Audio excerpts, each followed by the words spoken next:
In November of 2023, the Swell Pod took a 10-day journey across 5 states, traveling 3,580 miles with one challenge in mind.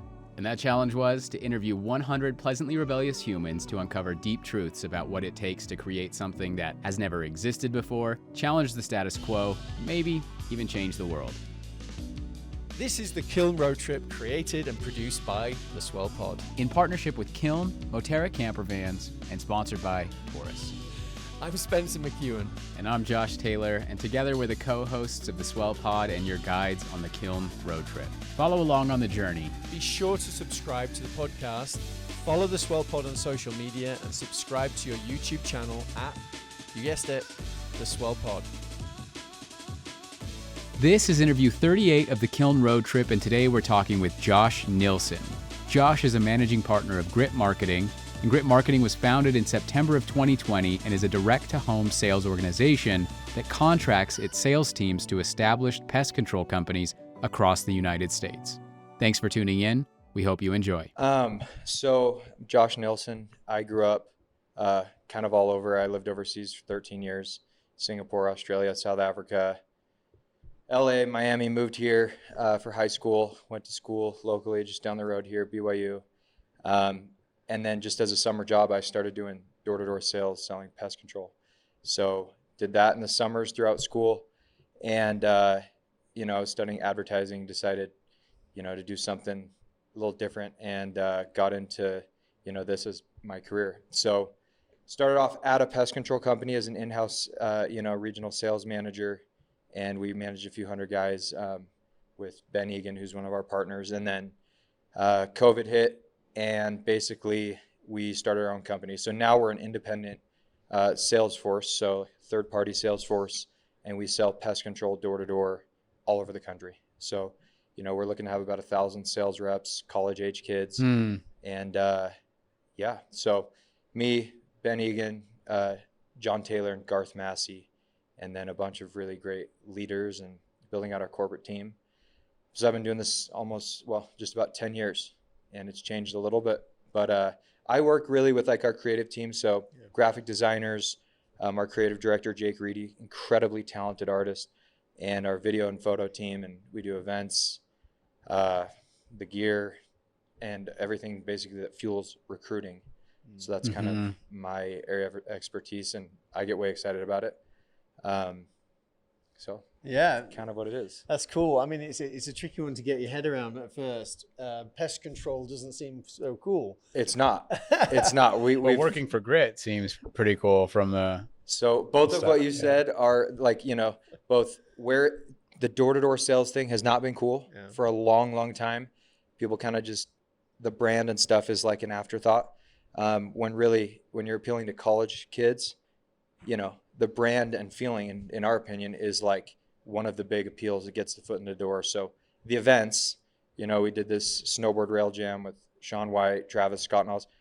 Now all of a sudden these guys are asking the Grit friends that work here, dude, what is this? Like, how can I be involved? So trying to flip it from a not cool thing at all to a very cool brand. And so that's a big part of, what we're doing with our new headquarters that's finishing being built this week. So thus we're in Kiln, and we love it. Yeah. So you build up your sales force, and then the sales force, are there any companies that you're currently working with right now that you can talk about? Yeah. So we, our first year, we worked with 13 different pest control companies. We wanted to consolidate so we can deliver a uniform experience to all our sales reps. And so we worked with 4. So it's Aptive Environmental, it's down the street, Green X Pest Control down the street that way, and then Axiom and Romex that are kind of spread out. But our partners are great. We feel super fortunate to have, such great operating partners, and it's been awesome. Yeah, it's interesting. So I like a consistent experience with your sales reps, I imagine, and like you kind of referenced. And how does that work though once they get in with the other companies? So there's a solid foundational consistency, right? But then there's the layer that these other companies are also adding on to it? Yeah, it's a great question. So essentially what we've realized, the first year working with 13 different companies, we're like, is it the company that deliver, we recruit, train, and prep all the sales reps in-house, right? And then we send out our managers and teams to all these different markets. So from Portland to Delaware, everywhere in between. And what we found is like, yes, the product and service changes here and there depending on the company, but the sales pitch, the operations, so we run a large portion of that initial treatment so that's uniform. And as well as, you know, the sales rep experience. So the morning meetings, trainings, you know, obviously they wear 4 different shirts depending on what company they're selling for. But we've been able to make it 95-7% a unique experience. And stuff will change depending on city and market and the culture in those areas regardless. But the idea is to have it be really systematic. That pain point of both recruitment and training, like, and having solved that for all of those companies, I can't imagine like this isn't just like, how could every pest control company not want to use you? We get hit up every day by a new one. There's something like, don't quote me, you can fact check. I would love to know what the actual number is, like 20,000 pest control companies in the US. So GreenX is like number 8 biggest, Aptive's like 4 or something. So I mean, and then the other 2 are smaller, but essentially the large majority of residential pest control is pretty similar. Our managers are really good at training on these little tweaks and stuff. But in reality, like, you know, you may sign up to work with us, get like the basic training, and then when you get out to Philadelphia or whatever, tweak this or that depending on the thing. So it goes pretty well. Yeah, that's incredible. You got another one? Go for it. Well, I'm just wondering how, so you said 95, 97%. Like how have you done it? Well, give me some examples. Yeah. So starting in January, so there's kind of like 3 different times a year. There's the summer, which is typically people go out like end of April, May, June, July, August. That's the selling season. People are, you know, students especially are free then. Then we have kind of the fall going into winter, and that's very heavy on recruiting. That's where, you know, people are looking to build teams. You know, maybe someone went out and sold for a summer, they come back and bring out 15 of their friends. They, you know, they earn more as managers, and then they work with those reps, training them and prepping them. But in January, we have a weekly huge sales training. So, you know, in the industry, there's this big conventions, door-to-door con run by door-to-door experts in January. So, yeah, you're probably familiar with it. But basically, they give out this award called the Golden Door Award, which is sales reps that have sold $650,000 worth of pest control win this award. It's equivalent to like a, you know, all NFL or something, you know, all-star, whatever. Most companies don't have people that get it. Maybe 1, like 2 is a lot. Last year we had 14 of the 34 awards. Dang. This summer we have 37. What? So it'll probably be, I mean, by far the large majority. I mean, it's pretty crazy. So to really answer the question of how is training, I mean, the culture and leadership and just like elite sellers that work with the Grit are the best. And so really just having, you know, good systems where they can deliver this knowledge to new and even veteran sales reps that want to improve. I mean, a huge recruiting piece is we have people come from other companies and triple or quadruple their sales. So it's pretty crazy. It is, because it isn't just recruitment, is it? It's not attracting just because of some cool logos and graphics. Totally. It's experiences, it's events, it's learning, it's culture. And where does that come from? I mean, it must come from you, clearly. Who else does it come from? So, I mean, realistically, and we see this throughout the industry, right? Like the culture of like the leaders, just you feel through the entire company. So, you know, I would say most people that are familiar with the industry can almost categorize this company as kind of this way, or this is their emphasis or whatever. We like really want a place where people can be themselves, like, you know, not just, you know, do this robotic pitch, do this robot, you know, fit into this thing. It's like, come here, be yourself, take like the things that we teach and train on, and like have that be integrated with like how you do it best. And so we hope like to build the culture because that's the biggest appeal and the biggest driver for results, you know? So, I mean, I would say culture is probably what we're most recognized by. You know, part of the culture is the sales results, the training, you know, the gear, the events, it all has its piece. And, you know, we try to hit it from just every different angle we can. What's maybe one challenge that you guys are facing right now? Well, right now, getting into our building, we like 2 years ago, I mean, we started building this out. It's a massive space. We got the jazz court going in. We're partners with those guys. Saw that. And sauna, cold plunge, 35 office. I mean, sky bridge. It is this big thing. So we feel like, you know, we've kind of bounced from temporary space to temporary space or whatever. But really like having a home where people can like plant and like really just start. So that's maybe just like an inconvenience right now. I would like maybe not our biggest hurdle. Kiln has been a lifesaver. I mean, literally we were needing a space for like 2 months before it moved in, and this is down the street, worked out, and you know, everyone here has been unbelievable. So shout out to Amber and the whole team. So as far as like the business goes, outside of, you know, like the building, the biggest hurdle, I would say, as we're building out our corporate team, like our sales program is like dialed, like that is great, but like building it out and like knowing where to like put our emphasis, you know, where there's so many different options. And so we just brought on Chris Taylor, who's been a high level guy at Qualtrics for years, has tons of experience. So we're really excited to integrate his knowledge and experience to really know where best to allocate our resources and energy. What's his role? Sorry. He is our VP of strategy. Okay. He started last week, so we're excited for that. But I mean, I think the biggest thing everyone's excited for that's been a pain point is getting into our new building. Yeah, for sure. That's cool. But the Utah Jazz thing, like that's a big partnership. Yeah. It's been Where awesome. did that come from? You know, so Aptive has done, we're really good friends with, you know, Vess Pearson, Edmund Mackey, and these guys that run Aptive. And they've done over the years a bunch of different, you know, sponsorships, and they have a box and all this stuff. So we started talking to the Jazz team through those guys. And then we were really the first of this kind of unique partnership style where we do 3 events at the Delta Center. We have the LEDs and branding and all this stuff. And then part of the thing was we needed a basketball court. They, you know, every few years renew or get new courts. And so we're putting the city edition court in there.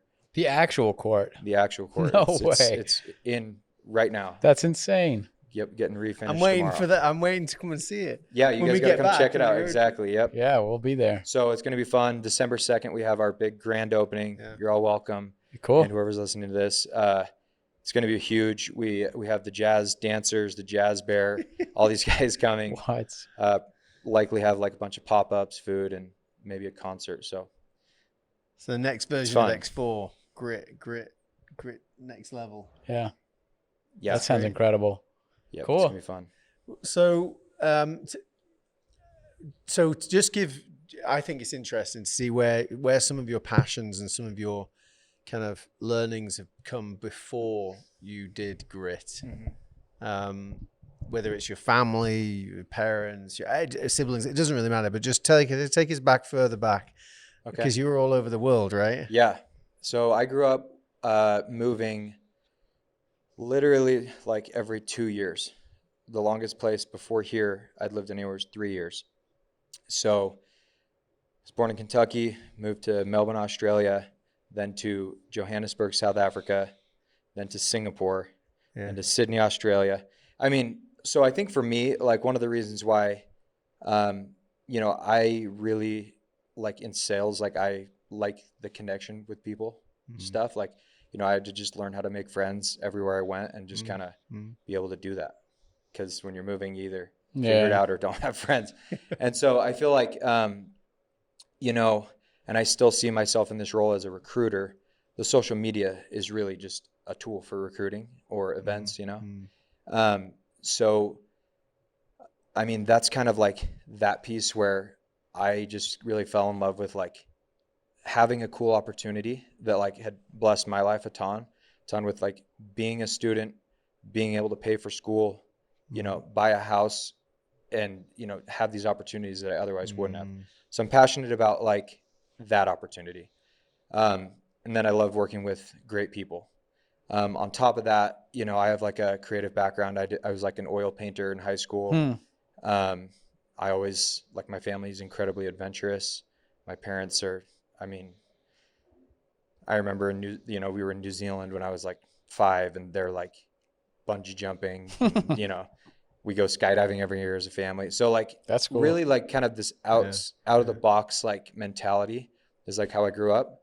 And so finding unique ways to like do things different. Yeah. So that's one of our core principles, is like being unconventional. And, and, you know, a lot of that, if you go to the office, you'll see we have like what looks like the inside of a cave. It's like a cave tunnel. And, you know, so I say this all the time, even saying like, you know, we have 37 Golden Door, you know, winning reps, people will try to find this thing to dispute. It's like, well, yeah, but this, and it's like, you really like, it's hard to prove better where everyone's so biased, but you really can show being different. So we believe it's like be different enough where people have to like pick. And so that's like this angle of kind of looking at what we do and doing things differently and better. So, and I think that that's like something that, you know, I don't think I actively choose to do in my life, but I just somehow just inherently do things kind of counter. Not straddling a center, you're on one side. And I really like that idea. Force people to pick, you know? Yeah. It's like this or that. Yeah. It's very interesting. Do you have a follow-up? No, we are at 18. We are. I just wanted to say there's a couple of things, but one of them is this is kind of funny. I picked my son loves to thrift. Yeah. And we actually just did a road trip to Colorado and thrifted a load of things, and he loves it. But one of the things I picked up, this is actually a year ago when he was thrifting, I saw a really nice hoodie. Yeah. It was soft gray. It said sink or swim. Now, I don't know why it was. I helped design it. I don't know why it was in the thrift store, because it was top. That's hilarious. It was top in Colorado. This was more locally, but it was high quality. I could tell it was really nice. And I've worn it like on and off. I love hoodies. Yeah. So I've been wearing it on and off for a year. I was like, Grit, and like, I think a couple of people might have said like Grit. Oh, Grit's something. I didn't ever cotton onto it. I was like, who is this company? Because we always believed inside the company I used to work for, American Express, like we had to do stuff that if we're going to create something, it's better look nice and feel nice 100%. and challenge the status quo and whatever else. Anyhow, then I realized the other day when I looked at it, I was like, oh my goodness, so funny. This is the same thing. And they shouldn't have thrown it to the thrift store, because I could tell it was like, it really wasn't about the company, what you do. Yeah. It was how you think. Sink or swim. I mean, it was awesome. Yeah. And, you know, I mean, I remember working on that hoodie. It's funny, you know, how appropriate for an all commission job, right? Like, but, you know, it's like, you know, we say this, we all sink or we all swim. And so it's just, it is a very team oriented, like, environment, you know, both in training, recruiting, especially out in the summer, we have like these crazy competitions. Yeah.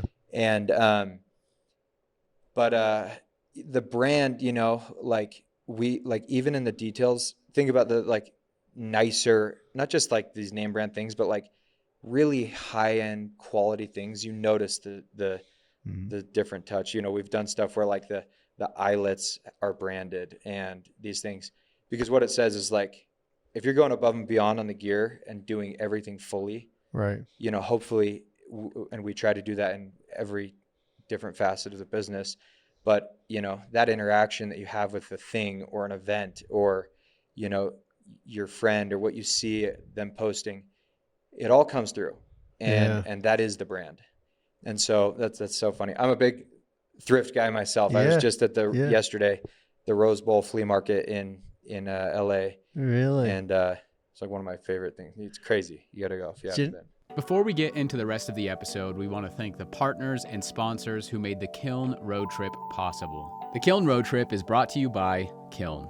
Kiln is a boutique co-working and flex office community with 13 locations in 6 states across the West, dedicated to providing innovative workspaces that empower your team to thrive. Whether you're a solo visionary or an enterprise-level team of up to 100, Kiln transcends being merely a place to work. It's a hub for learning and connecting with like-minded professionals that will make you and your team love where you work. And if you haven't stepped foot inside a kiln yet, you really need to. On this road trip, we visited every single location, and trust us when we say once you see these beautifully designed spaces, meet the talented team, and connect with fellow members, you won't want to work anywhere else. Locations include Utah, Colorado, Idaho, Oregon, California, and Arizona. And they're growing too, with multiple locations set to open in 2024. Yeah, so be sure to check out the Kiln locations nearest you by booking a tour at kiln.com and answer SWELL in the question, how did you hear about us? Once you complete the tour, you'll be entered into a competition where you could win a 1-year membership, their club membership at Kiln.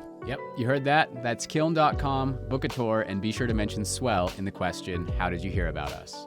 The Kiln Road Trip is also brought to you by Moterra Camper Vans, a luxury camper van rental company for iconic road trips. Their top-of-the-line vans are available at 7 locations located near America's best outdoor adventure destinations. They have consistently earned the highest customer ratings in the industry, making Moterra camper vans your gateway to adventure without sacrificing on comfort or service. That's true, and initially we wanted to take this journey in a 1960s VW bus, but thankfully we found Moterra instead.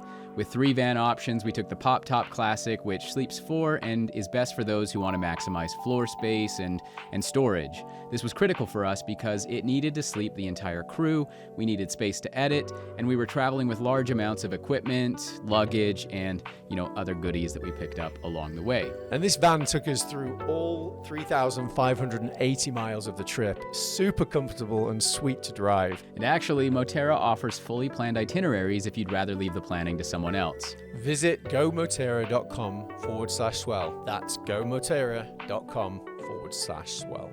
This episode is also brought to you by Taurus. Taurus is leading the charge in home energy storage. Taurus makes it easy to achieve energy independence and a greener tomorrow. The Taurus station provides everything you need to generate clean power, efficiently store electricity, and easily manage your energy use. And installing a Taurus station offers plenty of benefits, including save money on your electricity bill, also ensure energy security with backup power during outages, reduce carbon emissions with renewables. You can also automate EV charging and HVAC systems with 100% renewables. And enjoy unrivaled system monitoring and support. If you like the sound of those benefits, get a quote to build your Taurus station in less than 30 seconds. Super easy at taurus.co. That's TORUS.co. Now, let's get back to the episode. Are you a golfer? I am. The hat? I am, yeah. Melvin, they put out some pretty sweet clothes. They do. Yeah, it's funny. It's like one of my favorite brands. Yeah. I think that they are they're doing companies some in general. I mean, these guys have a new collab with a different brand all the time, and this like model that they built is the reason why. It's like Lululemon. I basically own whatever thing of Lululemon that I like, and every year it's the same thing. Mm-hmm. If they were to do a collab, that Lulu, Nike thing or whatever thing, right? Like it gives this new reason for people to check it out. And so I think like that's a really interesting thing. We've done collabs with, a bunch of different people and stuff. We're working on one right now with like Shaun White's company. Yeah. And I think it's a really interesting way to attach, bring 2 different audiences together. Yeah. So Melvin's, they're the best. Yeah, they do an amazing job at it. Yeah, 100%. It's a mashup. I mean, that's all you're doing. You're laying up other things, and that's what you've done with, whether it's bringing snow in. What time of year was it when you brought snow to Salt Lake? So it's funny. It was winter. It was mid-March, but I mean, we brought in 40 tons of ice, and had so it's these guys that build all the half pipes and stuff for Winter X Games came out from California and built this insane setup in the middle of a Gateway Mall. Yeah. And then we were working with Jeremy Jones, local, like the OG, street snowboard guy, Shaun White, Travis Scott. So we did some collab stuff with Cactus Jack. and it was crazy. And then obviously with the Jazz. So that was one of our events with the Jazz. I think we had like almost 15,000 people come, and that's insane. It was All-Star weekend. Isn't that fun though? Like to just mash and layer things that you That's like. a big theme of what we're talking about. I know. It's bringing two things together to create something new. We need to finish, but I want to say you the last thing is around your vision for the future, because you do talk about, okay, you knock doors, you make good money, but like, and you might stay and climb the ladder, which I'm sure there's plenty of opportunities inside the company. But what I like about it is that you've got lawyers, you've got people that are paying for law school. I like that you've got lawyers. They're paying for their school to become a lawyer, or Mark Mann becomes very successful with backcountry swell. Maybe that's what he'll do full time. Yeah. Like, just tell me what your vision is for that, whether it's the university or whatever, just briefly, because I know we need to wrap up. But I mean, there's, depending on the company in the door-to-door space, there's kind of a few different models. One is like, quit school, come work with us, be here, grow, right? And it's like that, some people really want that, some don't. Our thing is like, come give to the culture, come be a part of this, and then do what makes most sense for you. If that means you really love this and you love working with people and running teams, come recruit and manage teams and build, this entire region. Go have, we have guys that have 300-400 sales reps. And then, we've had a handful of our corporate team, like, Jake Hamilton, he's in sales ops, and, now he's, a director, and went and got his master's in finance.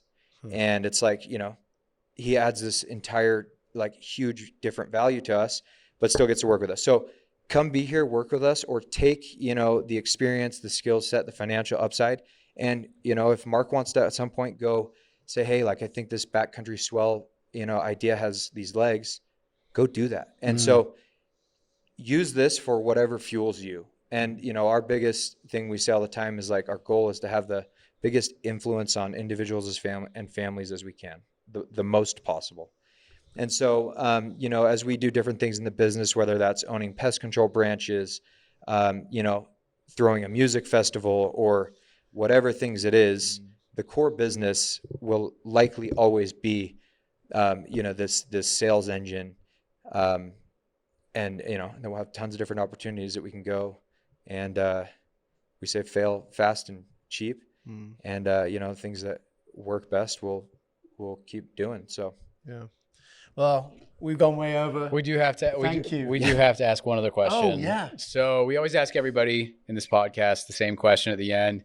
What does it take to take an idea and create something that never existed before, create a movement, challenge the status quo? You can't say grit. Any of those options, it's up to you. I love your thoughts.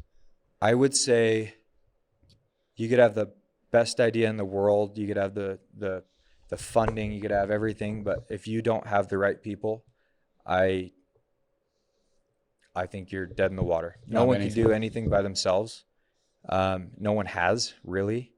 And it requires an elite team, and the culture of that team will drive the success or failure of whatever that is. But when you get the right people and put them in the right spots and let them work, I think that you get the passion and everything else that pushes that idea to existence. So I would say emphasis on people. I love it. That's perfect. Thank you so much for taking the time. And that's a wrap. You're one of the 100. One of the 100. We had to have you on, Josh. I know you're busy. Thanks for tuning in to today's episode of the Kiln Road Trip. Be sure to follow along on the rest of the journey, and you can do that in two ways. One, subscribe to the podcast, whether you're listening on Apple, Spotify, or maybe even watching on YouTube, and follow along on all of our social media platforms, whether you're on LinkedIn, Instagram, Facebook, Twitter, or TikTok, at the Swell Pod. Thanks again, and we'll see you in the next episode.